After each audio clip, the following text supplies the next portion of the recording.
Bismillah. Assalamualaikum warahmatullahi wabarakatuh.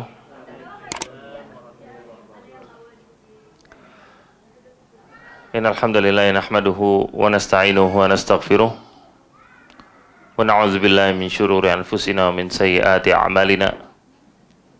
Man yahdihillahu fala mudhillalah wa may yudlil fala hadiyalah.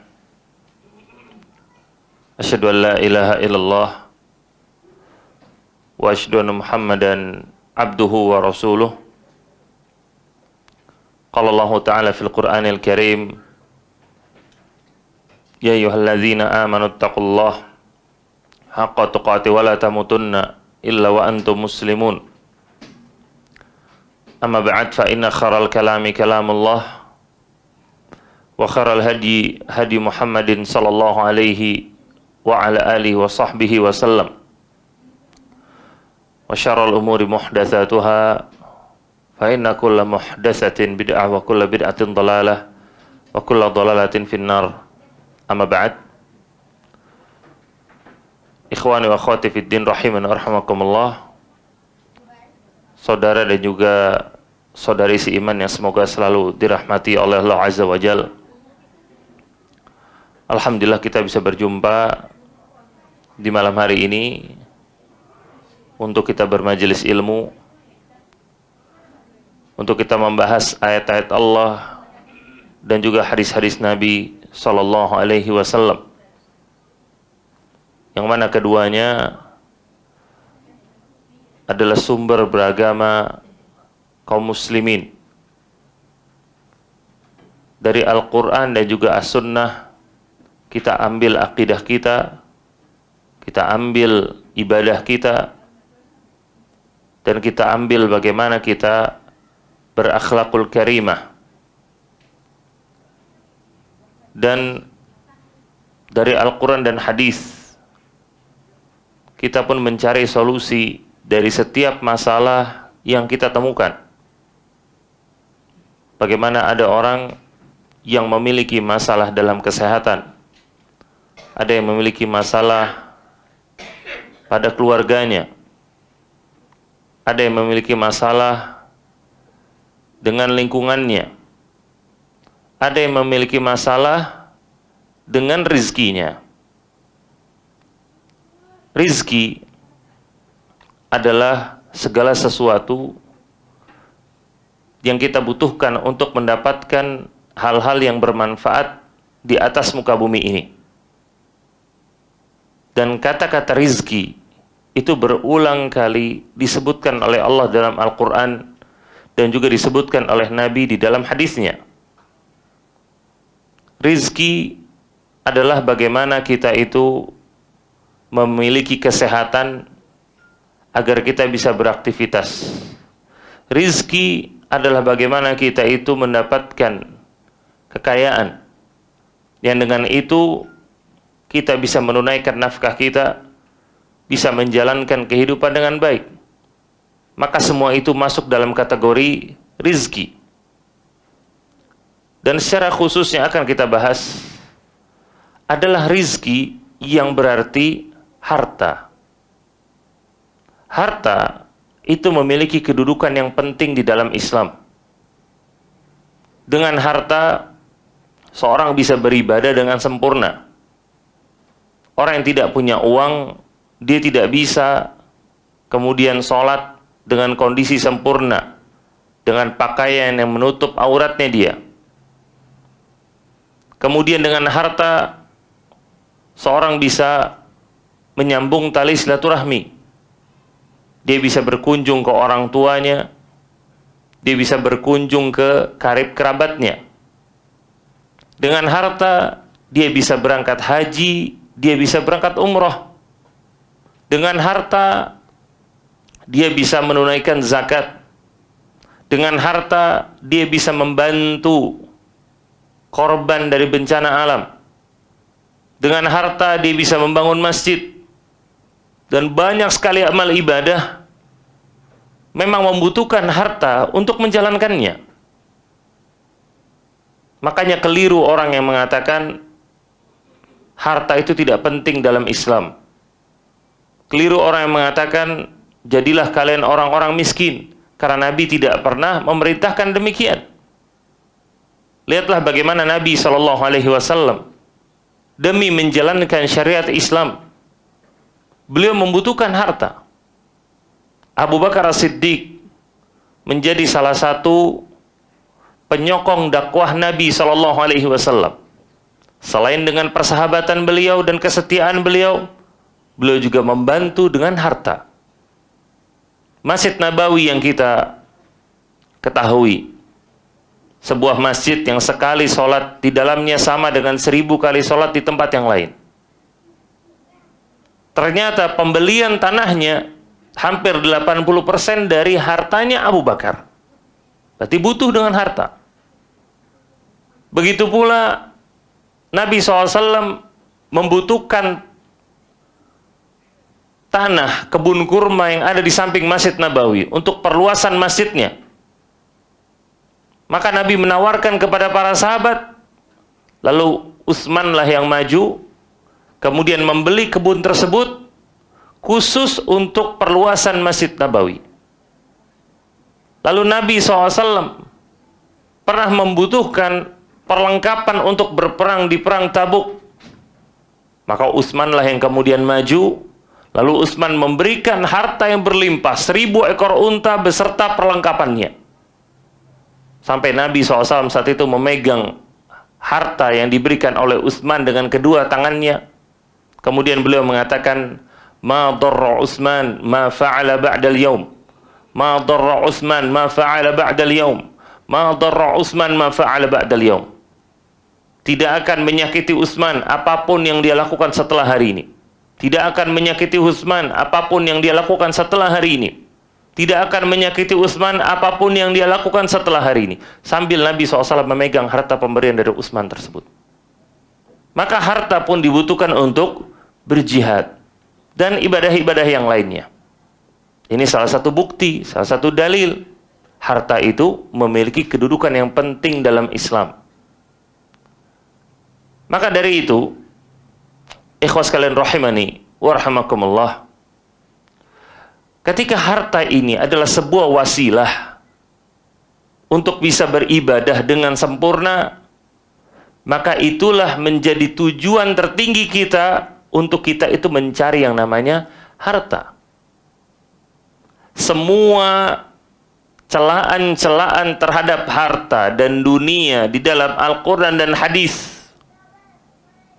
adalah celaan bagi orang-orang yang tersibukkan dengan hartanya, bagi orang-orang yang menjadikan harta sebagai tujuan bukan wasilah, hingga akhirnya dia terlalaikan dari ibadahnya, hingga dia tidak lagi menjadikan hartanya sebagai kendaraan menuju surga, tetapi dia jadikan kendaraan itu sebagai tujuannya. Makanya Allah Ta'ala mengatakan di surat Al-Qasas di ayat yang ke-77, Allah berfirman, "Wabtaghi fima ataakallahu ad-daral akhirah." Dan harapkanlah dari apa-apa yang Allah berikan kepadamu negeri akhirat. Itu harapkanlah negeri akhirat dari apa-apa yang Allah berikan kepadamu. Apa yang Allah berikan kepada kita? Di antaranya harta.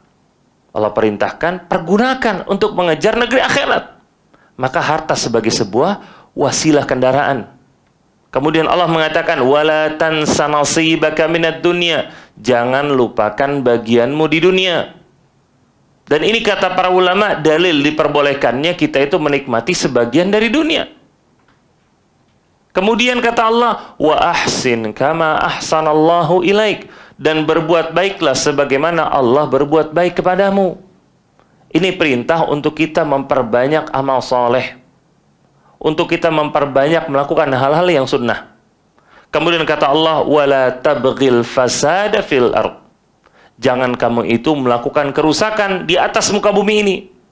Ini adalah larangan untuk kita mempergunakan segala macam sumber daya yang kita miliki untuk bermaksiat. Ini nggak boleh. Salah satunya apa? Harta tidak boleh digunakan untuk maksiat. Tetapi gunakanlah harta itu tadi untuk apa? Wabtaghi fima ataakallahu ad-daral akhirah. Harapkanlah negeri akhirat dari apa-apa yang Allah berikan kepadamu. Makanya sekali lagi tadi kita sampaikan, celaan kepada dunia, celaan kepada harta yang kita temukan di dalam Al-Quran maupun dalam hadis adalah ketika seorang itu menjadikan dunia sebagai tujuan akhirnya. Dia menjadikan harta sebagai tujuan akhirnya, hingga dia melalaikan ibadah. Ini yang kita dapatkan di surat At-Takatsur. Alhaakumut takatsur hatta zurtumul maqabir.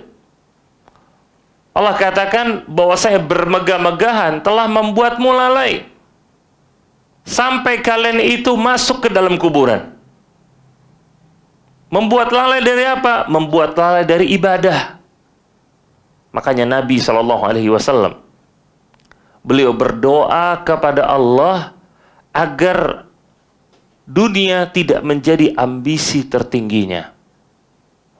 Nabi SAW berdoa, Allahumma la taj'alid dunya akbar hammina. Ya Allah, janganlah jadikan dunia ini sebagai ambisi tertinggi kami. Maka dari sini kita memahami bagaimana dunia ini dengan benar, bagaimana harta ini dengan benar. Harta itu hal yang penting. Dengan itu kita bisa melakukan berbagai macam ibadah. Akan tetapi harta itu bisa dicela ketika harta tersebut menjadi tujuan melalaikan seorang dari beribadah kepada Allah Azza wa Jalla. Ikhwas sekalian rahimani wa rahimakumullah. Karena pentingnya harta tersebut, maka kita harus mencari cara bagaimana supaya kita bisa mendapatkan harta, agar kita bisa pergunakan untuk beribadah kepada Allah dan menjalani kehidupan di dunia ini dengan baik. Dan di antara bentuk kesempurnaan Islam, Islam sudah menjelaskan semuanya, termasuk cara untuk kita mendapatkan harta. Itu sudah dijelaskan. Maka dari sini kita harus mengerti bagaimana sih konsep untuk kita mendapatkan harta. Bagaimana konsepnya? Ternyata cara yang pertama, atau konsep yang pertama yang harus kita yakini adalah rizki berasal dari Allah. Ini poin paling penting kalau kita mau mendapatkan harta. Rizki datangnya dari Allah. Allah mengatakan di surat An-Nahl di ayat ke-78. Allah berfirman, "Wallahu akhrajakum min butuni ummahatikum la ta'lamuna syai'an wa ja'ala lakumus sam'a wal absara wal af'idah la'allakum tashkurun." Allah berfirman, dan Allah telah mengeluarkan kalian dari rahim ibu-ibu kalian dalam kondisi kalian itu tidak tahu apa-apa. Kemudian Allah menciptakan bagi kalian pendengaran, penglihatan, dan juga hati, agar kalian menjadi orang-orang yang bersyukur. Maka apa yang kita miliki di badan kita ini, dari penglihatan, dari pendengaran, dari tangan yang kita miliki, dari hati, dari kecerdasan yang kita miliki untuk berpikir, semua hakikatnya berasal dari Allah. Bukan kita yang mengatur, bukan. Allah yang menggerakkan mata kita, apa-apa yang kita lihat, apakah bermanfaat atau tidak. Allah yang mengarahkan apa yang kita dengar, apakah hal yang halal atau hal yang haram, hal yang berkah atau hal yang tidak berkah. Karena Allah bukan cuma menciptakan badan kita, tetapi Allah pun menciptakan perbuatan kita. Inilah makanya kita yakini semua rizki itu berasal dari Allah. Karena kita yang mencari, karena kita yang berusaha. Allah lah yang kemudian menentukan segalanya. Kemudian di ayat yang lain Allah berfirman, di surat Az-Zariyat ayat ke-22. Allah berfirman, "Wa fis sama'i rizqukum wa ma tu'adun." Dan di langit rizki kalian dan apa-apa yang dijanjikan bagi kalian. Allah tidak mengatakan rizki itu ada di kantong-kantong orang. Rizki itu berasal dari bos. Rizki berasal dari pimpinan. Rizki itu berasal dari ayah kalian. Atau rizki itu berasal dari suami kalian. Tetapi Allah mengatakan wa fis samaa'i rizqukum, di langit rizki kalian. Yaitu maksudnya siapa? Allah lah yang memegang rizki kita. Kemudian di ayat yang lain di surat Hud, di ayat yang ke-6 Allah berfirman, wa ma min dabatin fil ardi illa 'ala Allahi rizquha. Dan tidaklah ada segala macam binatang melata di atas muka bumi ini kecuali rizkinya ada di tangan Allah. Maka konsep untuk mendapatkan harta yang pertama adalah kita meyakini rizki semuanya berasal dari Allah. Ini konsep yang pertama. Maka konsep yang kedua untuk kita mendapatkan rizki, dan ini berkaitan dengan konsep yang pertama, yaitu ketika kita sudah meyakini rizki itu berasal dari Allah, berarti konsep yang kedua untuk mendapatkan rizki, dekatkan diri kepada Allah untuk mendapatkan rizki. Karena rizki berasal dari Allah. Banyak orang yang mengimani bahwasanya rizki itu berasal dari Allah, tetapi secara prakteknya dia mengemis kepada manusia. Secara prakteknya dia menjauh dari Allah, kemudian hatinya berharap kepada orang lain, kepada makhluk. Hatinya berharap kepada pembeli, hatinya berharap kepada rekan bisnisnya dia, hatinya berharap kepada bosnya, hatinya berharap pada gaji di akhir bulannya, bukan kepada Allah tapi kepada makhluk hatinya bergantung. Padahal dia apa? Meyakini rizki datangnya dari Allah, tapi dia malah menjauh dari Allah. Maka bagaimana Allah mau membukakan rizki bagi dia? Maka konsep yang kedua, dekatkan diri kepada Allah untuk mendapatkan rizki. Ketika seorang anak tahu bahwasanya dia itu diberikan makan untuk pendidikan dia semua dari orang tuanya, maka ketika anak ini mau mendapatkan sesuatu yang dia inginkan, entah itu anak kecil mungkin mau mainan, entah sudah dewasa lagi sedikit mungkin dia pengen handphone baru mungkin, atau pengen punya motor baru misalkan dari orang tuanya, apa yang dia lakukan? Dia akan berusaha merayu orang tuanya, memberikan kepada orang tuanya apa yang orang tuanya suka. Baru kemudian dia minta permintaan dia. Dia ngasih hadiah ke orang tuanya. Dengan ujiannya misalkan nilainya bagus. Setelah semuanya dikasih, orang tuanya suka, baru anak itu berkata, jadi saya pengen iPhone 17, kata dia. Tapi dia apa dulu? Memberikan dulu kepada orang tuanya, ya kan? Supaya orang tuanya suka. Dan Allah lebih tinggi daripada itu semua.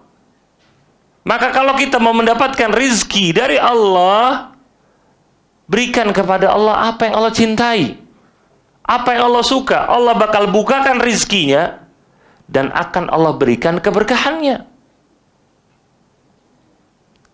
Maka mendekatkan diri kepada Allah untuk kita dibukakan pintu rizki, yang pertama adalah dengan memperbanyak istighfar. Banyak-banyak istighfar. Allah menjanjikan secara khusus di surat Nuh di ayat ke-10 sampai ke-12. Allah mengatakan ketika Nuh berkata kepada kaumnya, faqultu astaghfiru rabbakum innahu kana ghaffara. Maka aku berkata, yaitu kepada kaumku, kata Nuh, beristighfarlah kalian kepada Rabb kalian, sesungguhnya Allah itu Maha Pengampun. Yursilis samaa 'alaikum midrara, bahwasanya Allah akan menurunkan hujan yang deras dari langit. Wa yumdidukum bi amwalin wa banin, dan Allah akan memberikan kepada kalian harta yang banyak dan juga anak yang banyak.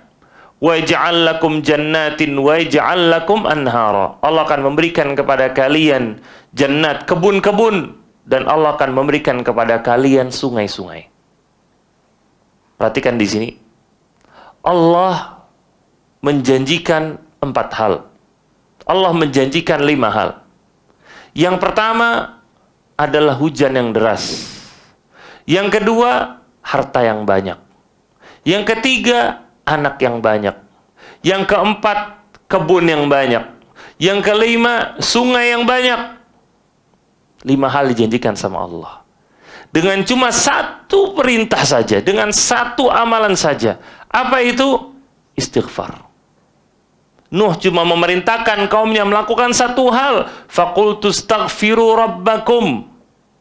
Aku berkata kepada kaumku, beristighfarlah kalian kepada Rabb kalian. Satu amalan menjanjikan 5 hal ini semuanya. Hujan yang turun, harta yang berlimpah, anak yang banyak, kebun yang banyak, sungai yang banyak. Cuma dengan istighfar. Maka kalau kita mau diberikan rezeki sama Allah, perbanyaklah istighfar. Dan Nabi SAW bahkan dalam satu hari, dalam sebuah riwayat, beliau itu beristighfar lebih dari 70 kali. Di redaksi yang lain disebutkan Nabi itu beristighfar lebih dari 100 kali dalam sehari. Dan ketika seorang Nabi saja yang dosanya sudah diampuni, apa yang lampau dan juga yang akan datang, maka harusnya kita itu lebih bersemangat untuk beristighfar. Kemudian yang kedua, untuk mendekatkan diri kepada Allah agar dibukakan rizki, yaitu memperbanyak syukur. Ternyata syukur itu menarik rizki, membuka pintu rizki. Allah Ta'ala mengatakan di surat Ibrahim di ayat yang ke-7 yang sering kita dengar. Allah mengatakan, la in syakartum la azidannakum. Yaitu kalau kalian bersyukur, akan aku tambahkan kepada kalian rizkiku. Maka Allah janjikan, Allah akan berikan tambahan rizki, tapi syaratnya apa?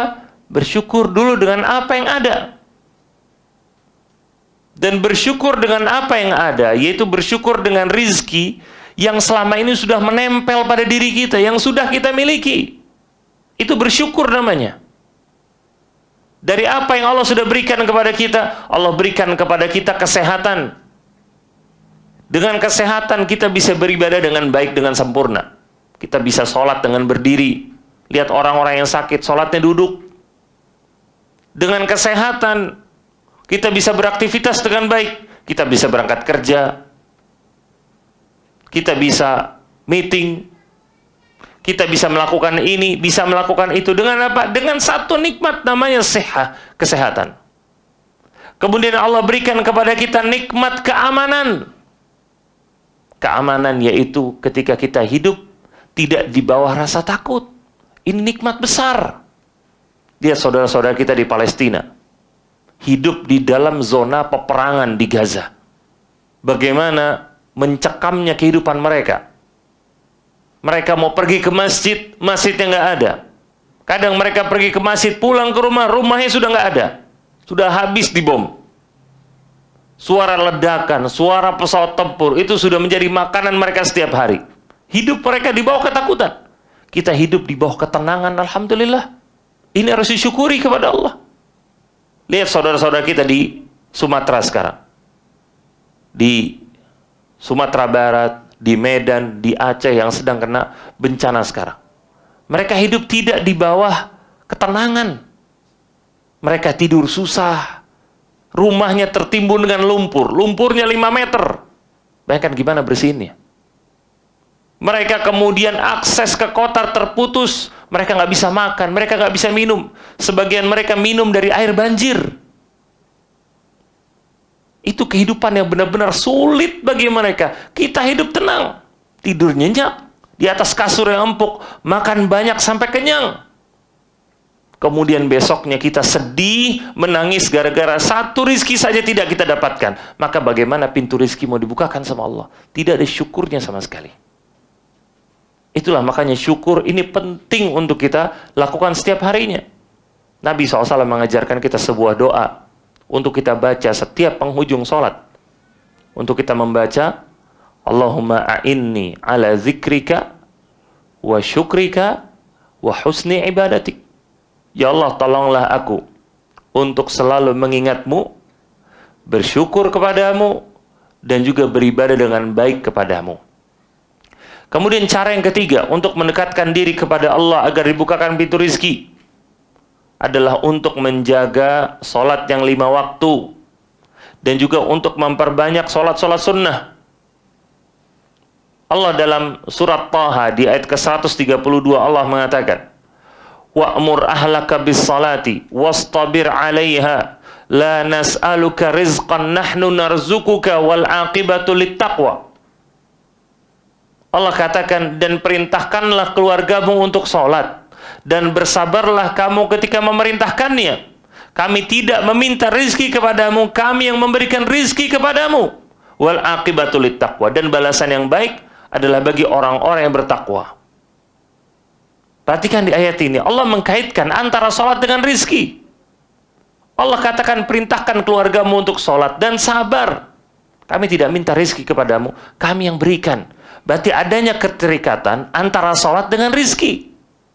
Jangan kemudian, karena kita mau anak kita ini menjadi orang sukses nantinya, menjadi orang kaya nantinya, akhirnya kita mengecilkan, mengkerdikan pendidikan agama kepada anak-anak kita. Tidak memperdulikan bagaimana sholatnya anak-anak kita dan juga keluarga kita. Karena apa? Kita ingin anak-anak kita itu sukses dalam dunianya. Ini dilakukan sama sebagian orang tua. Mereka royal kepada anak-anaknya, baik kepada anak-anaknya. Semua permintaan anak-anaknya diberikan sama dia. Anaknya mau handphone baru diberikan, anaknya mau baju baru diberikan, anaknya mau keluar negeri, mau wisata, dibawa sama dia.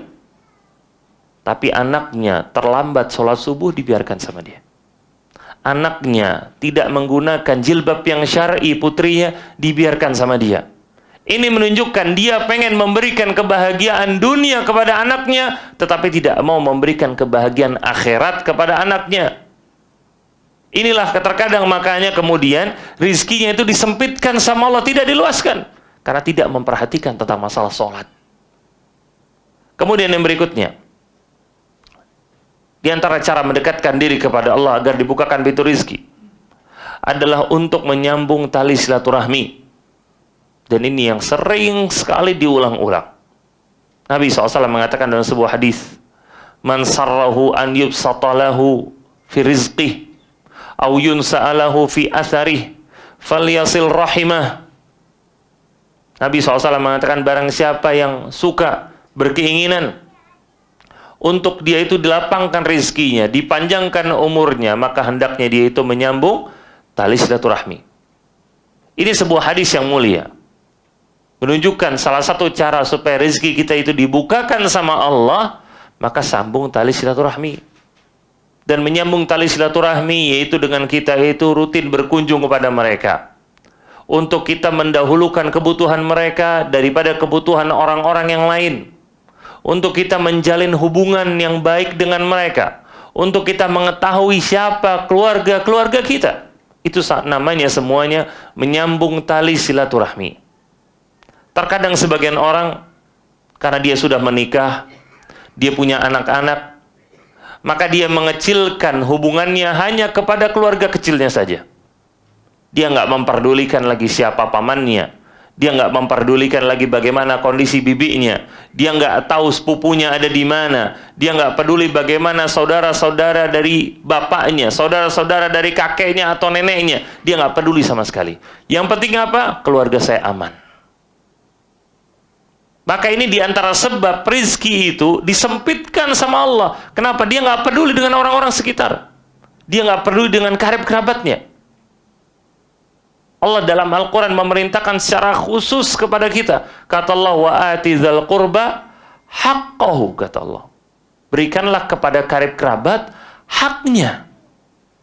Jadi karib kerabat itu memiliki hak secara khusus yang Allah tunjuk.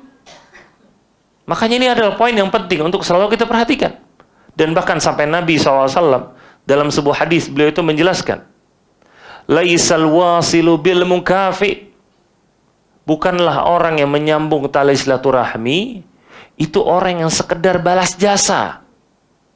Tetapi orang yang menyambung tali silaturahmi, kata Nabi, yaitu orang yang menyambung tali silaturahmi jika diputuskan oleh orang lain. Jadi hadis ini menjelaskan, menyambung tali silaturahmi bukan hanya kepada saudara-saudara yang baik sama kita, bahkan juga kepada saudara-saudara yang mungkin terkadang zalim kepada kita, yang terkadang mungkin ngomongin kita dari belakang, yang terkadang mungkin hasad dengan kita, yang terkadang nggak mau hubungan sama sekali dengan kita. Kita berusaha untuk menyambung tali silaturahmi kepada mereka, lillahi ta'ala. Bukan karena apresiasi dari mereka, bukan karena mengharapkan pujian dari mereka, tidak. Kita mengharapkan ganjaran dari Allah, bukan dari mereka. Kadang kita nggak mau berbuat baik kepada orang gara-gara dia nggak pernah berbuat baik kepada kita. Maka ini adalah tanda orang ini tidak membantu orang dengan ikhlas. Dia menjadikan hubungannya semuanya itu transaksional. Kalau kamu berbuat baik sama saya bakal berbuat baik sama kamu. Kalau kamu berbuat jahat kepada saya, maka saya pun akan berbuat jahat kepadamu. Ini bukan sifat seorang muslim. Kalau kamu ngasih saya hadiah, saya kasih kamu hadiah. Kalau kamu datang ke kawinan saya pun datang ke kawinan kamu. Ini namanya hubungan transaksional namanya. Ini bukan hubungan lillahi ta'ala. Hubungan lillahi ta'ala adalah sebuah hubungan yang dibangun karena mengharapkan ridho Allah, bukan mengharapkan pujian atau balasan dari orang lain. Allah mengatakan dalam Al-Quran di surat Al-Insan, Allah mengatakan, innama nut'imukum liwajihillah la nuridu minkum jazaan wala syukura. Ketika Allah menyebutkan ayat tentang penduduk surga, sebab kenapa mereka itu masuk ke dalam surga, Allah mengatakan, innama nut'imukum liwajihillah, sesungguhnya tidaklah kami memberikan kalian makan, kata penduduk surga, kecuali karena itu karena kami mengharapkan wajah Allah. Kami tidak mengharapkan dari kalian jazaan wala syukura, tidak balasan, tidak rasa terima kasih. Ini membuat mereka masuk surga. Hubungan mereka bukan transaksional, bukan kepada manusia, hubungan mereka kepada Allah. Inilah poin penting yang harus kita perhatikan ketika kita itu menyambung tali silaturahmi. Kemudian yang berikutnya, di antara cara mendekatkan diri kepada Allah agar dibukakan pintu rizki adalah untuk kita memperbanyak sedekah.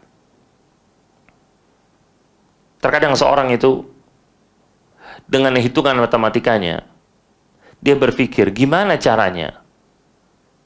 Kok bisa kita sedekah, kita ngeluarin harta, kok bisa rezeki kita itu malah bertambah? Ini hitungan orang yang semuanya dihitung dengan hitungan matematika. Terkadang banyak hal yang tidak masuk ke akal kita. Allah yang memberikan rezeki, bukan hitungan matematika kita. Allah yang membukakan pintu rizki semuanya, tapi Allah mengatakan untuk kita itu bersedekah terlebih dahulu. Di dalam sebuah hadis Nabi SAW mengatakan, "Hala tunsaruna wa turzaquna illa bidu'afaikum." Tidaklah kalian itu ditolong sama Allah, diberikan rizki oleh Allah, kecuali karena doanya orang-orang du'afa di antara kalian. Di hadis yang lain, di redaksi yang lain disebutkan, kecuali di antara sebabnya adalah karena doanya orang-orang miskin di antara kalian. Apa maksudnya? Yaitu kita diberikan kemenangan, diberikan rizki karena kita membantu orang-orang du'afa. Kemudian orang-orang du'afa itu mendoakan kita. Karena apa dimulai tadi? Dimulai dari sedekah kita dulu. Dan ternyata Nabi SAW pun mengatakan, "Ma naqasat sadaqatun min mal." Bahwasanya harta atau sedekah tidak akan mengurangi harta sedikit pun, kata Nabi. Maka ketika kita memahami rizki itu berasal dari Allah, maka kita akan memberikan kepada Allah apa yang Allah inginkan, agar rizki kita itu dibukakan sama Allah. Maka itu adalah konsep yang kedua. Konsep yang ketiga, untuk kita dibukakan pintu rizki adalah senantiasa berikhtiar dari yang halal. Ikhtiar itu adalah sebuah usaha. Ikhtiar itu adalah sebuah perbuatan yang dilakukan oleh seorang hamba untuk mendapatkan sesuatu. Entah yang dia inginkan, yang dia sukai, atau perbuatan yang dia lakukan untuk menghindarkan hal-hal yang dia benci. Itu namanya ikhtiar. Ketika kita mau mendapatkan rizki tadi, kita pun harus berikhtiar. Apa ikhtiarnya? Untuk kita berbisnis, untuk kita kerja, untuk kita berdagang, untuk bertani, untuk beternak, untuk menangkap ikan di laut, dan macam-macam bisnis. Itu ikhtiar namanya. Jadi jangan kemudian orang mengatakan, berarti rizki, untuk mendapatkan rizki cukup ibadah saja. Enggak cukup. Berarti untuk mendapatkan rizki cukup sholat aja setiap hari. Enggak cukup. tapi harus ada ikhtiar ke sana. Ini dicontohkan oleh para nabi dan rasul. Ini pun dicontohkan oleh para sahabat. Menunjukkan bahwasanya untuk kita mendapatkan rizki harus ada namanya usaha di luar dari yang namanya ibadah. Di antaranya di surat Al-Mulk di ayat ke-15 Allah berfirman, "Huwallazi ja'ala lakumul arda zalulan famshu fi manakibiha wa kulu mir rizqih." Allah mengatakan, dialah Allah yang membuat bumi itu tunduk bagi kalian. Famshu fi manakibiha, maka jalanlah kamu di tanah-tanah bumi itu, yaitu sampai ke puncak-puncak bumi tersebut. Wa kulu mir rizqih, dan makanlah dari rizki yang ada di sana. Allah perintahkan di sini untuk seorang mendapatkan rizki, kata Allah, famshu fi manakibiha, berjalanlah kamu ke penjuru-penjuru bumi. Berarti disuruh jalan. Kalaulah rizki hanya didapatkan dengan sholat dan baca Al-Quran, maka Allah nggak bakal memerintahkan seorang untuk jalan. Allah bakal perintahkan seorang untuk sekedar menetap saja di masjid, tapi enggak. Tapi nyatanya Allah perintahkan famshu fi manakibiha, jalan kalian ke penjuru-penjuru bumi ini. Berarti untuk mendapatkan rizki harus kita bekerja. Dan kemudian juga di antara menjadi dalil dalam masalah ini adalah apa yang Allah perintahkan kepada Maryam alaihissalam. Maryam alaihissalam diberikan mukjizat sama Allah, mendapatkan seorang anak Isa tanpa adanya ikhtiar. Itulah namanya mukjizat. Ikhtiar kita itu kadang tidak cukup, tidak sempurna, tetapi diberikan sesuatu yang di luar kebiasaan, di luar hukum alam. Lihatlah bagaimana Musa alaihissalam dengan tongkat yang memukul Laut Merah kemudian terbelah. Itu bukan ikhtiar. Ikhtiarnya tidak sempurna. Kita nggak mungkin memukul laut dengan kayu kemudian bisa terbelah seperti itu, nggak mungkin. Tetapi kemudian Allah yang menjadikan. Musa melemparkan tongkatnya, tongkatnya bisa menjadi ular. Ini mukjizat namanya, di luar hukum alam. Ini yang Allah berikan kepada Maryam alaihissalam. Dengan dia memiliki janin, memiliki anak tanpa adanya sosok suami. Nah, ketika Maryam hendak melahirkan saat itu, Allah sudah berikan janin di dalam perutnya lewat jalur mukjizat. Tanpa adanya ikhtiar yang sempurna dari dia, Allah berikan. Ketika dia mau melahirkan, Allah perintahkan kepada Maryam di surat Maryam di ayat ke-25. Allah katakan, "Wa huzzi ilaiki bijiz'in nakhlati tusaqit 'alaiki rutaban janiyah." Allah perintahkan kepada Maryam, "Wahai Maryam, goyangkanlah pangkal pohon kurma itu kepadamu. Tusaqit 'alaiki rutaban janiyah, maka akan jatuh kepadamu buah-buah kurma yang matang." Allah perintahkan apa kepada Maryam? Wa huzzi ilaiki, goyangkan. Itu ikhtiarnya. Bayangkan, Allah sudah memberikan janin kepada Maryam. Usahanya harusnya besar. Tapi ini sekedar kurma. Allah nggak mau Maryam kemudian bergantung lagi dengan mukjizat. Allah mau Maryam untuk berikhtiar, berusaha untuk dapat makan. Apa yang dilakukan? Goyangkan dulu ikhtiarnya. Goyangkan, nanti kurmanya jatuh. Ini menunjukkan untuk mendapatkan rizki dari Allah, harusnya kita berusaha. Tetapi poin dalam masalah ini, ikhwas kalian rahimani wa rahimakumullah, adalah bagaimana rizki atau ikhtiar dilakukan secara maksimal, tetapi tidak boleh melalui jalur yang haram. Tidak boleh melalui jalur yang Allah murkai. Ingat tadi konsep yang pertama dan konsep yang kedua. Rizki berasal dari Allah. Berarti orang kalau mendapatkan rizki, dia lakukan apa yang Allah cintai.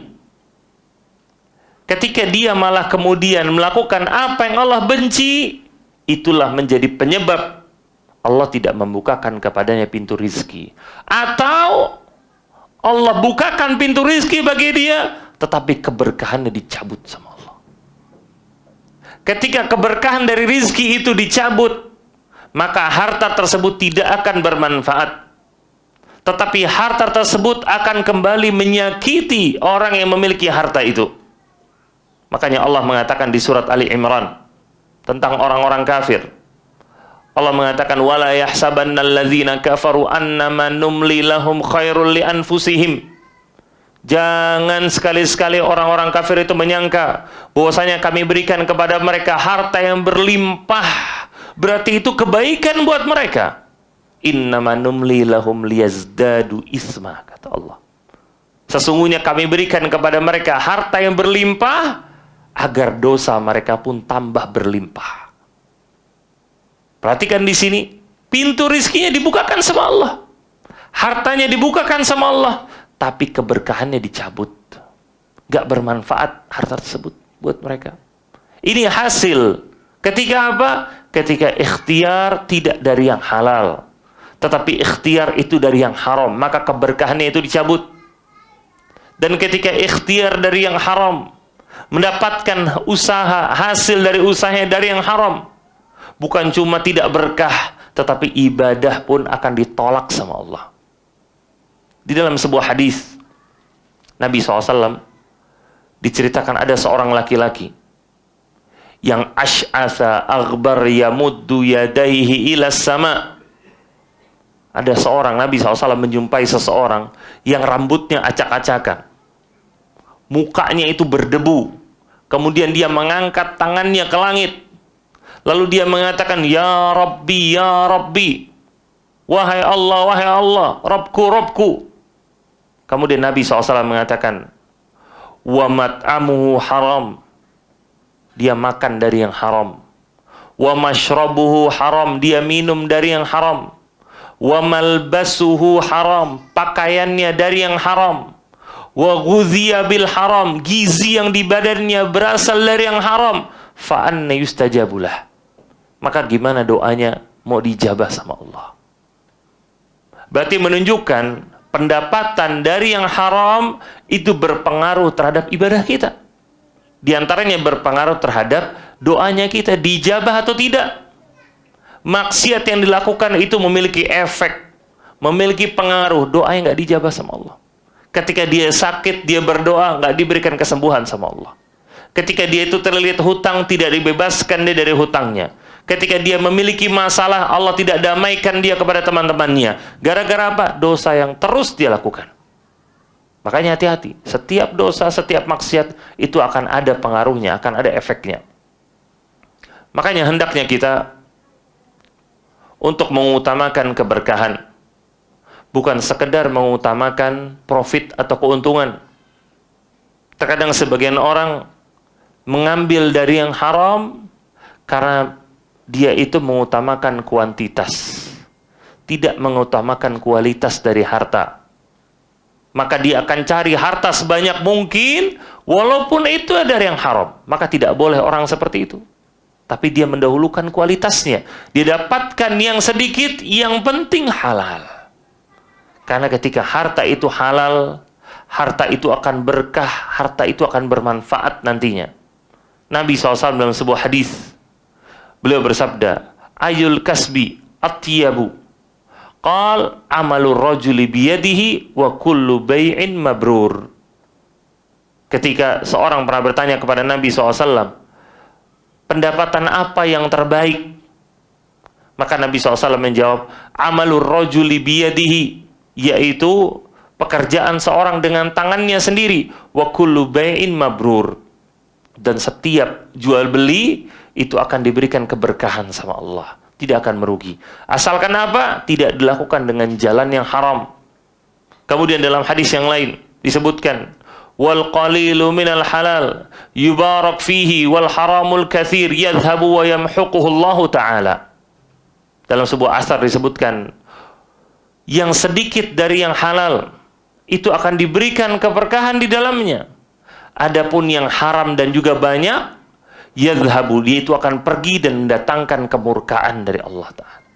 Maka hendaknya kita itu berikhtiar dengan maksimal, tetapi membatasi hanya dari harta-harta yang halal.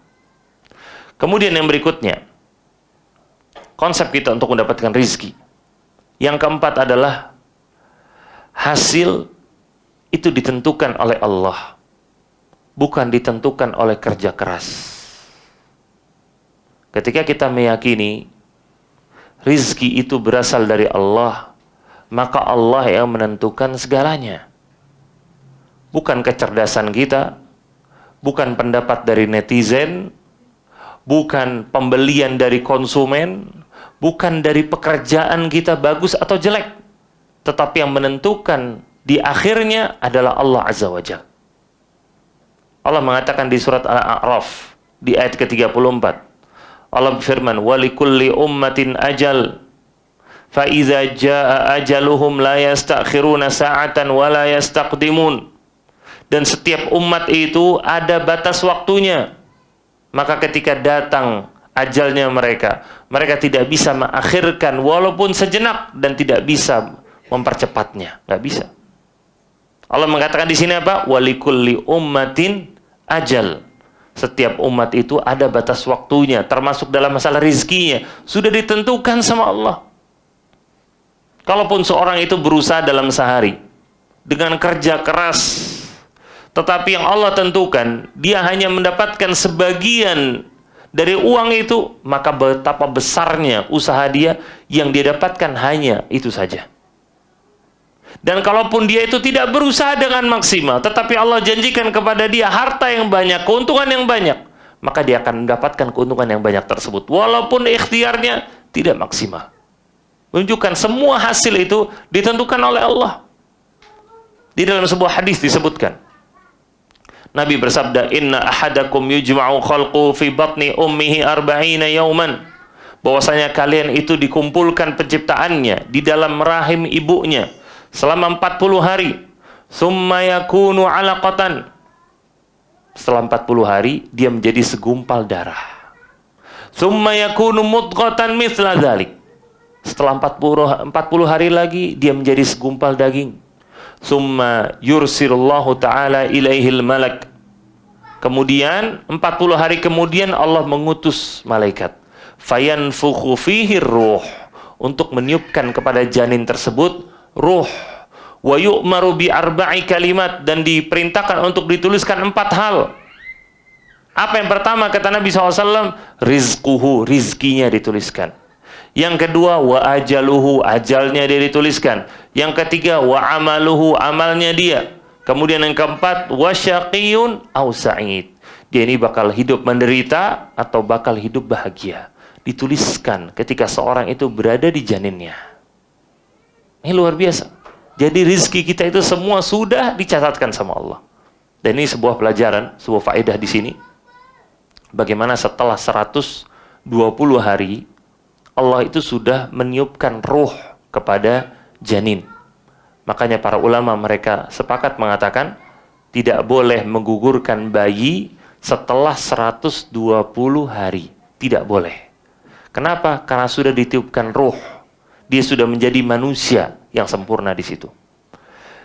Nah, kemudian dari hadis ini sekali lagi tadi, rizki sudah ditetapkan sama Allah. Semua sudah dicatatkan sama Allah. Berapa banyak yang kita dapatkan? Sebagian orang mungkin mendapatkan pendapatannya mungkin dalam rupiah 10 juta. Sebagian mungkin 30 juta. Sebagian mungkin 100 juta. Sebagian ada orang yang mendapatkan rizkinya, uangnya dia sebagai seorang suami dari gaji di akhir bulan. Sebagian dari pembelian konsumennya dia. Terkadang 3 hari sekali ada yang membeli, terkadang setiap hari ada yang membeli. Jumlahnya beda-beda. Terkadang ada orang yang uangnya sedikit, tiba-tiba mendapatkan uang warisan dalam jumlah yang banyak. Itu rizki. Itu berbeda-beda. Anak kenal seseorang, tinggal di Jakarta. Orang miskin, hidupnya susah. Dia kerja pun, istilah Jakartanya serabutan. Kerja ke sana, kerja ke sini, ditelepon suruh datang sini, datang sana. Hidupnya susah, rumahnya kecil. Rumahnya kecil. Di pinggiran Jakarta. Dia ini orang keturunan Hadramut di Yaman. Tiba-tiba suatu hari dapat telepon di rumahnya dari salah satu anggota keluarganya di Hadramut di Yaman. Dibilang kalau kakeknya dia itu meninggalkan warisan yang banyak. Kemudian kakeknya sudah dijual tanah-tanahnya dia, harta-hartanya dia dibagi-bagikan. Termasuk yang dapat dia. Si orang ini yang di Jakarta yang miskin ini dapat kurang lebih di rupiahnya waktu itu hampir 2,5 miliar. Dapat telepon tiba-tiba warisan. Lihat di sini, dia nggak tahu sama sekali ada itu. Uang itu dia bakal dapatkan, dia nggak tahu sama sekali. Ikhtiarnya pun nggak ada, nggak tahu sama sekali. Tapi ketika Allah sudah catatkan bagi dia, bahwasanya dia akan mendapatkannya, dia pasti bakal dapat. Itu rizki dari Allah namanya. Itu rizki dari Allah. Ini semua berarti menunjukkan, semua sudah dicatatkan sama Allah. Tidak akan bisa bertambah, tidak bisa juga akan berkurang.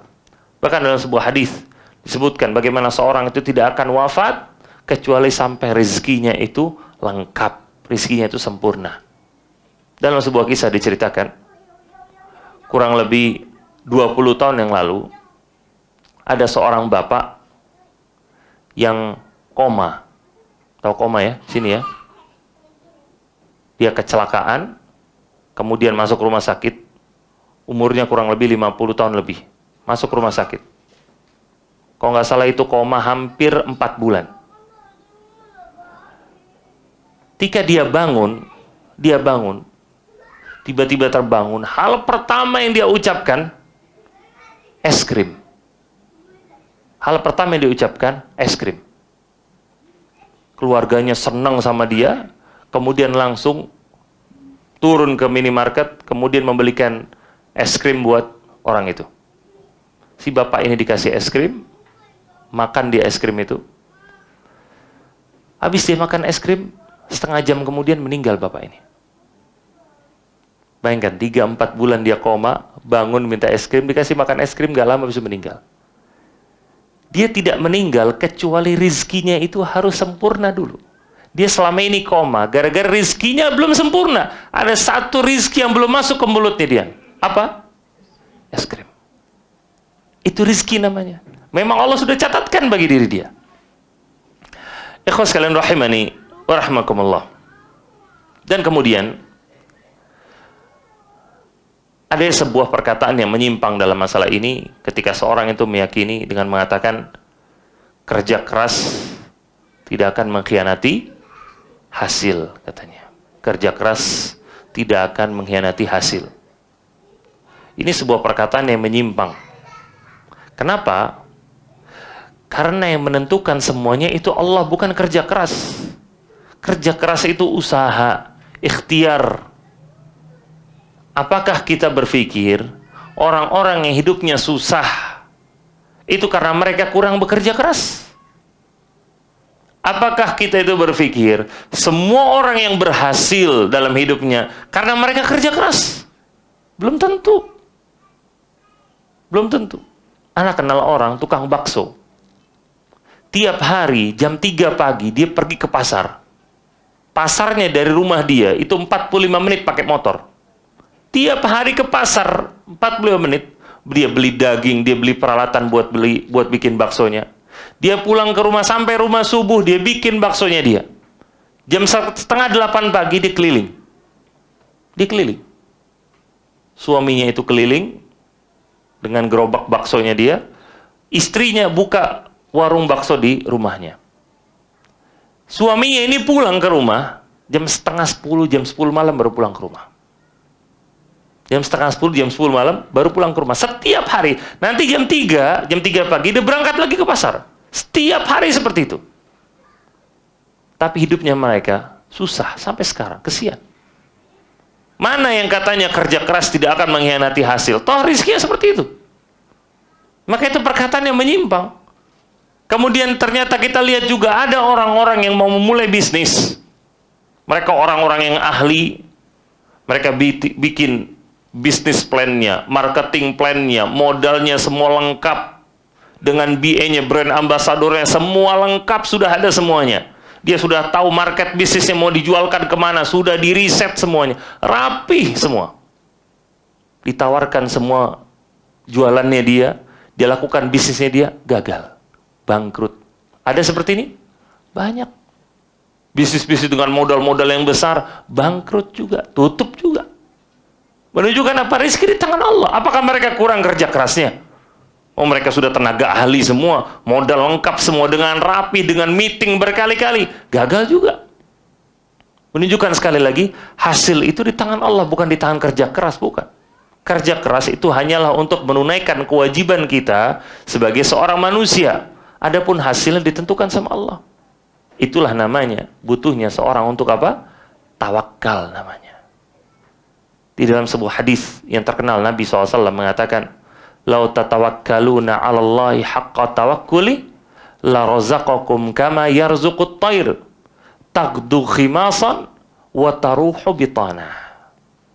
Nabi SAW mengatakan, kalau kalian itu bertawakal dengan sebenar-benarnya tawakal kepada Allah, maka Allah akan memberikan kalian rizki sebagaimana Allah memberikan kepada seekor burung itu rizki. Taqdu khimasan wa taruhu bitana. Bagaimana burung itu pergi di pagi hari dalam kondisi perutnya kosong, pulang di sore hari dalam kondisi perutnya sudah kenyang. Apa yang Nabi SAW perintahkan kepada kita? Belajar dari seekor burung ini, dari tawakalnya kepada Allah. Seekor burung itu tidak bisa berikhtiar dengan maksimal seperti manusia. Burung itu hewan yang lemah. Bahkan kalau didekati sama hewan yang lain saja, burung itu terbang langsung karena takut. Dan burung itu nggak punya tangan, burung punyanya sayap. Dia hanya bisa mendapatkan buruan dia dengan kakinya dia, dengan cengkraman dia. Terkadang nggak punya cengkraman, tapi dengan paruhnya dia. Jauh dari kata sempurna ikhtiarnya, tidak seperti seorang manusia. Manusia itu memiliki badan yang sempurna. Manusia diberikan akal, tidak seperti apa yang Allah berikan kepada makhluk. Tetapi ternyata apa? Nabi SAW perintahkan kita untuk belajar dari seekor burung. Burung mendapatkan rezeki gara-gara apa? Tawakalnya yang tinggi. Walaupun padahal apa? Ikhtiarnya nggak sempurna. Tidak sesempurna manusia. Tetapi diberikan rezeki sama Allah karena apa? Karena tawakalnya yang tinggi, hatinya kuat. Sedangkan sebagian manusia memiliki badan yang kuat, memiliki kecerdasan yang tinggi, lulus di kuliah di sini, di universitas sana dia lulus. Tetapi dia masih bingung dengan rezekinya dia. Dia masih bingung dengan masa depannya. Masih khawatir nanti anak saya sekolah bagaimana. Nanti kalau si ini sakit bagaimana. Nanti saya tinggalnya di mana. Dia masih khawatir. Nggak ada tawakalnya sama Allah. Itulah makanya Nabi perintahkan untuk belajar dari seekor burung. Kata Nabi. Burung nggak khawatir.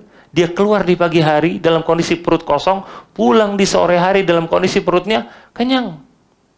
Dan bagaimana manusia itu nggak boleh merasa takut sama sekali dengan masa depannya dia. Kita ini semua dilahirkan dalam kondisi nggak bisa apa-apa. Kita nggak punya kemampuan sama sekali ketika kita lahir. Tetapi Allah menjadikan adanya orang-orang yang mengurus kita. Padahal kita belum bisa berikhtiar. Bayi kan nggak bisa ikhtiar. Tetapi apa yang Allah berikan? Adanya seorang ibu yang kemudian menyusui bayi tersebut. Kemudian adanya seorang ayah yang memberikan nafkah kepada dia. Seorang ayah yang bekerja untuk rizki bagi anak-anaknya. Sampai dia bisa berusaha sendiri. Lalu ketika anak ini sudah lulus sekolah, ilmunya sudah tinggi, kecerdasannya sudah terbukti, lalu dia bingung bagaimana nanti masa depan saya. Nanti saya dapat makan dari mana? Bahkan sebagian nggak mau menikah. Gara-gara takut nanti menikah tinggalnya di mana. Nanti ngasih makan apa ke istri sama anak-anak. Khawatir. Padahal apa? Padahal badannya sudah lengkap semuanya. Kadang pendapatannya sudah ada, sudah banyak. Tapi sebagian nggak mau nikah. Gara-gara apa? Khawatir. Dan ini banyak. Anda nggak berbicara sama orang-orang yang memang belum mampu untuk nikah. Ada yang memang belum mampu. Tapi Anda berbicara tentang orang-orang yang sudah mampu. Kadang orang itu mengatakan saya belum mampu menikah. Apa sebabnya? Karena dia itu memasang standar pernikahan yang terlalu tinggi. Dan memasang standar pernikahan yang mustahil. Saya nanti nikah kalau saya sudah punya rumah yang besar. Saya punya mobil 2. Saya punya ini, saya punya itu, ketinggian. Hingga akhirnya apa? Dia mengatakan, saya belum mampu untuk menikah, kata dia. Padahal dia sudah diberikan kemampuan sama Allah. Maka Anda berbicara tentang orang-orang seperti ini yang sudah mampu untuk menikah, kemudian tidak mau menikah dengan alasan apa? Nggak mampu. Maka ini orang-orang yang suuzon kepada Allah. Sampai makanya para ulama sampai menyebutkan, apa sulitnya untuk menambah 1 piring saja di rumah? Mudah. Menikah, nambah 1 piring di rumah, selesai urusan. Cuma kadang seorang manusia itu suuzon sama Allah, khawatir dengan masa depannya dia. Kemudian ikhwas kalian rahimani wa rahmakumullah. Ketika seorang sudah meyakini rizki berasal dari Allah, dia pun sudah melakukan apa yang Allah inginkan dari beribadah. Dia pun sudah berikhtiar dari yang halal secara maksimal. Dan dia pun sudah bertawakal kepada Allah. Tetapi kemudian kadang ada yang bertanya, kok saya tetap hidupnya susah, kata dia. Kok tetap rezeki saya itu nggak terbuka, kok tetap sulit, kata dia. Padahal semuanya itu sudah saya lakukan, semua konsep rezeki itu. Sudah saya lakukan, sudah saya imani, kok saya hidupnya masih susah. Kadang saya jadi tulang punggung keluarga. Tapi ternyata apa? Uang saya kurang. Ini di mana masalahnya? Maka di sini, ikhwas kalian, itulah namanya takdir namanya. Itulah namanya keputusan Allah. Allah kadang menentukan sesuatu di luar skenario kita. Di luar rencananya kita.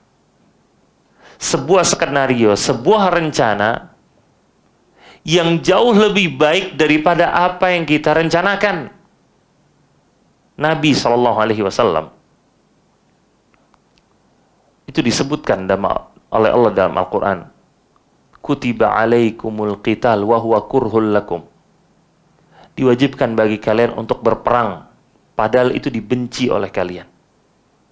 Jadi Nabi SAW itu ketika di Mekah, Nabi itu nggak boleh perang. Nggak boleh, karena kondisi kaum muslimin masih lemah dan belum mampu. Makanya kita dengar Bilal disiksa, keluarga Yasir sampai terbunuh, banyak para sahabat yang disiksa, dibunuh, akhirnya hijrah, tapi nggak ada yang melawan. Karena itu fase pertama. Masuk fase yang kedua, fase boleh untuk membalas orang-orang yang menzolimi, boleh untuk dibalas. Fase yang ketiga, fase boleh menyerang duluan. Dan fase yang ketiga ini, Nabi nggak suka, Nabi nggak mau. Nabi mau mendahulukan untuk kita memaafkan aja kalau mereka nggak mau. Tetapi ternyata Allah memerintahkan untuk berperang, untuk berjihad. Makanya Nabi nggak suka aslinya. Allah mengatakan tadi, kutiba alaikumul qital wa huwa kurhul lakum. Diwajibkan bagi kalian untuk berperang, padahal itu dibenci oleh kalian. Itu siapa? Nabi SAW nggak suka. Tapi karena diperintahkan sama Allah, dilakukan sama Nabi. Kemudian apa kata Allah? Asa an takrahu syai'an wa huwa khairul lakum. Tapi bisa jadi kalian itu tidak menyukai sesuatu, padahal itu kebaikan bagi kalian. Wa asa an tuhibbu syai'an wa huwa syarrul lakum. Bisa jadi kalian itu mencintai sesuatu, padahal itu buruk bagi kalian. Wallahu ya'lamu wa antum la ta'lamun. Allah mengetahui sedangkan kalian tidak mengetahui. Perhatikan dari ayat ini, saudara-saudara semua rahimani wa rahimakumullah, bagaimana terkadang kita itu memiliki sebuah strategi, memiliki sebuah rencana yang kita anggap itu sebuah kebaikan. Cuma terkadang Allah melihat itu sebuah keburukan, makanya Allah memberikan sesuatu yang kita nggak suka. Padahal itu lebih baik bagi kita. Siapa di antara kita yang nggak mau jadi orang kaya? Tapi ternyata ada sebagian orang yang nggak jadi orang kaya-kaya amat. Ada yang gajinya segini, ada yang gajinya sekian. Intinya ada orang-orang yang tidak mendapatkan apa yang diinginkan. Dia pengen harta yang lebih banyak, kok harta saya cuma segitu. Ternyata ini pun terjadi dengan takdir Allah. Allah melihat, ternyata dengan uang segitu itu lebih baik bagi dia. Bisa jadi kalau uang dia, harta dia lebih banyak, mungkin dia zalim. Ketika ternyata Allah lihat dengan harta seperti itu pun, dia sholat sering terlambat. Dengan harta sebanyak itu pun, dia kajian jarang datang. Apalagi hartanya tambah banyak. Tambah dia terlalaikan. Makanya Allah nggak kasih buat dia. Itu namanya takdir namanya. Terkadang Allah melihat ada orang yang dermawan sama orang lain. Suka membantu orang lain. Dia nggak pernah berharap berangan-angan untuk jadi orang kaya. Dia cuma pengen bantu orang. Maka Allah melihat orang ini baik. Kalau dikasih harta yang banyak, dia tambah bisa memberikan manfaat bagi orang lain. Allah kasih buat dia. Semua dengan takdir Allah, semua dengan keputusan Allah. Allah ngelihat semua skemanya secara garis besar semuanya. Allah tahu semuanya. Secara mendetail Allah tahu semuanya. Makanya semua itu diberikan sesuai dengan takdir Allah. Cuma yang jadi masalah, terkadang sebagian manusia itu tidak mau mengimani takdir Allah. Tidak mau menerima takdir Allah, keputusan Allah dengan lapang dada. Nggak mau. Allah berikan kepada dia harta sebanyak ini.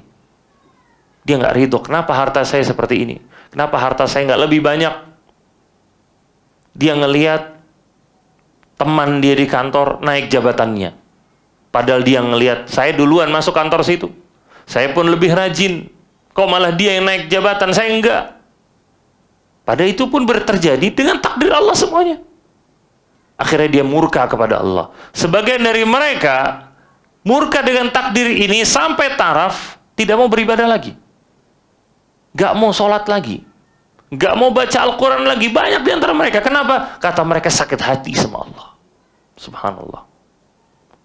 Padahal terkadang ujian itu diberikan sama Allah karena Allah mau menguji sampai sejauh mana keimanan orang tersebut. Lihatlah para nabi dan rasul. Kehidupan mereka bukan lurus begitu saja, lancar dan nyaman begitu terus. Mereka diberikan ujian demi ujian. Kenapa? Karena Allah mau mengangkat derajat mereka. Lihatlah para ulama dengan rajinnya ibadah mereka. Mereka mendapatkan berbagai macam ujian. Abu Hanifah alaihissalam dicambuk oleh khalifahnya. Imam Malik pun demikian, sampai diseret, dicambuk oleh pemerintahnya. Imam Ahmad masuk ke dalam penjara, dikeluar, dipecut lagi, dimasuk penjara, dipecut lagi. Mereka mengalami berbagai macam ujian dalam kehidupan mereka. Padahal mereka ibadah yang nomor satu. Itulah takdir Allah, cara Allah menghapuskan dosa mereka dan cara Allah mengangkat derajat mereka. Sampai sejauh mana keimanan mereka. Allah mengatakan di surah Al-Ankabut, di ayat yang pertama Allah mengatakan, ahasiban nasu an yutraku an yaqulu amanna wa hum la yuftanun. Apakah manusia itu mengira mereka itu akan dibiarkan begitu saja mengatakan kami beriman, sedangkan mereka tidak diuji? Walaqad fatannal ladzina min qablihim, sungguh telah kami uji orang-orang sebelum mereka. Wala ya'lamannallahu alladzina shadaqu wala ya'lamannal kadzibin. Agar Allah tahu siapa di antara mereka yang jujur keimanannya, siapa di antara mereka yang dusta keimanannya. Itu sebuah ujian. Kita lihat teman-teman semua. Rizki tadi kita sampaikan, rizki bukan cuma masalah harta. Kadang rizki itu bentuknya juga kesehatan. Ada orang yang sudah menjaga pola makannya, pola hidupnya rapi semuanya. Nggak pernah makan macam-macam, hidupnya sehat. Ternyata sakit juga. Itu kan takdir namanya dari Allah. Allah mau ngelihat apakah ketika dia sakit, dia masih ingat sama Allah atau tidak. Maka sama dengan orang yang bekerja, berikhtiar dari yang halal, kemudian tiba-tiba rugi, kemudian tiba-tiba bangkrut, atau uangnya habis. Allah mau uji, apakah dia itu hanya bersyukur ketika kaya, ataukah ketika dia miskin dia pun tetap bersyukur kepada Allah. Allah mau tahu apakah selama ini dia bisa sabar atau tidak. Allah mau tahu, karena posisi orang kadang di atas, kadang di bawah. Kalau dia di atas, maka dia dituntut untuk bersyukur. Ketika dia di bawah, dia dituntut untuk bersabar. Allah mau uji dia. Maka poin ini perlu untuk kita ingat ketika kita itu tidak mendapatkan apa yang kita inginkan. Entah dalam masalah rizki, entah dalam masalah bisnis kita, jualan kita, dagangan kita, dan lain-lain. Kalau kita tidak mendapatkan apa yang kita inginkan, maka jangan salahkan takdir, tetapi salahkan diri sendiri. Mungkin dosa yang menghalangi kita, mungkin usaha kita yang tidak maksimal, mungkin ibadah kita yang selama ini lalai, maka salahkan diri sendiri. Jangan kemudian dia menyalahi takdir. Dan kita lihat, ikhwas sekalian rahiman wa rahimakumullah, setiap kegagalan, bahkan setiap takdir, itu mengandung hikmah yang besar, mengandung tujuan yang besar. Dengan adanya kondisi seorang itu sakit, maka ketika dia sehat, dia bakal tambah menjaga kesehatannya dia. Itu namanya hikmah namanya.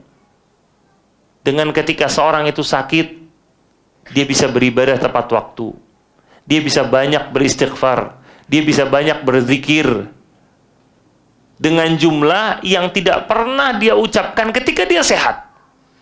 Kadang orang lebih banyak istighfarnya ketika sakit, ya kan, daripada ketika sehatnya. Itu takdir namanya. Allah pengen supaya dia tambah banyak istighfarnya. Banyak orang-orang ketika sehat lalai, sholatnya diundur-undur sama dia, baca Al-Quran pun nggak pernah, datang kajian pun nggak pernah. Ketika dia sakit, nah, sholatnya tepat waktu. Karena dia duduk terus di atas kasurnya dia, diambil Al-Quran, baca Al-Quran dia. Kesempatan dia nonton TV, dia dengarkan kajian. Dengan apa? Karena sakitnya dia. Itu hikmah namanya. Itu hikmah. Dan ini berlaku di semua takdir-takdir Allah. Termasuk apa? Dalam masalah rizki. Ketika kita tidak mendapatkan apa yang kita inginkan, itu semuanya karena takdir. Seorang bangkrut dalam bisnisnya dia. Dia sudah mengeluarkan modal yang banyak. Ternyata kemudian jualannya tidak laku, atau ditipu sama orang. Itu takdir. Dan semua pasti ada hikmahnya. Dengan itu, dia memulai bisnis lagi nanti dengan hati-hati. Dengan itu, dia bisa memberikan peringatan kepada orang lain untuk tidak melakukan kesalahan seperti yang dia lakukan. Bahkan Anda pernah membaca sebuah tulisan yang menjelaskan, ada riset di situ, menjelaskan sedikit sekali orang yang sukses sekarang dalam masalah dunia, itu sukses karena bisnis pertamanya. Sedikit sekali. Bahkan sebagian dari mereka yang bisa kaya raya karena bisnis mereka sendiri, itu bisnis nomor kesekian. Kadang mungkin nomor yang kelima, kadang mungkin nomor yang ke-10, bisnis yang kesekian. Yang sebelumnya gagal lagi, gagal lagi. Dengan alasan yang bermacam-macam. Tetapi dengan kegagalan tersebut, dia bisa belajar. Dia bisa menjadi orang yang lebih baik. Dia bisa berbisnis lebih bagus lagi. Dia tahu di mana letak bakatnya dia. Dia tahu mana yang harus dijual di market tertentu. Dia tahu. Karena apa? Kegagalan yang selama ini dia lakukan. Dia bisa belajar di situ. Ini namanya hikmah namanya. Dari sebuah takdir. Dan ini hikmah dalam takdir. Ini diyakini, diimani oleh Ahlussunnah wal Jamaah. Dan ini berlaku di takdir kita semuanya. Cuma terkadang hikmah ini kita ketahui, terkadang tidak kita ketahui. Terkadang kita ketahui sebagiannya, sebagian lain tidak kita ketahui. Terkadang kita nggak tahu sama sekali hikmahnya apa, tujuannya apa. Baru kita ketahui, nanti baru kita tahu. Makanya sampai Ibnu Qayyim rahimahullah ta'ala, beliau sampai menyebutkan adanya 40 hikmah dari penciptaan iblis. Iblis itu kan diciptakan dengan takdir Allah juga. Dan itu sebuah kerusakan yang besar. Tetapi ternyata ada hikmah di belakangnya. Dengan adanya iblis yang menggoda manusia, adanya orang-orang yang beristighfar, adanya orang-orang yang menangis di tengah malamnya karena dosanya dia. Gara-gara adanya iblis bisa dibedakan antara orang-orang yang jujur keimanannya, antara orang-orang yang dusta keimanannya. Dengan adanya iblis bisa kita bedakan, bisa kita lihat antara orang-orang yang berdosa karena sombong dengan berdosa karena lalai. Antum perhatikan bagaimana iblis dan Adam alaihissalam, keduanya melakukan dosa. Tetapi lihat perbedaan sikap mereka setelah mereka melakukan dosa. Iblis ketika melakukan dosa karena tidak mau sujud kepada Adam, Iblis mengatakan kepada Allah, "Fabima aghwaytani," karena engkau telah menyesatkan aku. Sampai dia bersumpah akan menyesatkan seluruh anak Adam. Adapun Adam alaihissalam ketika dia bermaksiat karena dia memakan sebuah buah yang dilarang sama Allah, dia beristighfar kepada Allah. Kemudian dia berdoa, apa doanya? Rabbana zalamna anfusana wa illam taghfir lana wa tarhamna lanakunanna minal khasirin. Ya Allah, bahwasanya kami telah menzalimi diri-diri kami, dan kalau engkau tidak mengampuni kami, maka kami sungguh termasuk orang-orang yang merugi. Ini perbedaan yang sangat-sangat signifikan. Perbedaan antara Adam dan iblis. Ada yang pernah dengar iblis tobat? Hah? Ada yang pernah dengar iblis istighfar? Nggak ada. Yang istighfar itu Adam. Itu hikmah namanya. Makanya orang-orang yang bermaksiat itu tidak kemudian pasti bakal hina, pasti bakal hancur. Enggak. Tetapi dilihat apa yang dilakukan setelah maksiat tersebut. Kalau dia beristighfar, maka dia mengikuti jalurnya Adam alaihissalam. Kalau dia tidak mau beristighfar, berarti dia mengikuti jalannya iblis. Nah, rasa cukup sampai di sini. Semoga bermanfaat bagi kita semua. Semoga Allah Ta'ala membukakan kepada kita pintu rizki, memberikan keberkahan pada rizki kita masing-masing. Kemudian Allah Ta'ala memberikan jalan keluar dari semua masalah yang kita hadapi. Entah dalam kesehatan kita, entah dalam finansial kita, atau dalam hubungan keluarga kita, dan lain-lain. Semoga dimudahkan sama Allah Ta'ala. Ya. Cukup?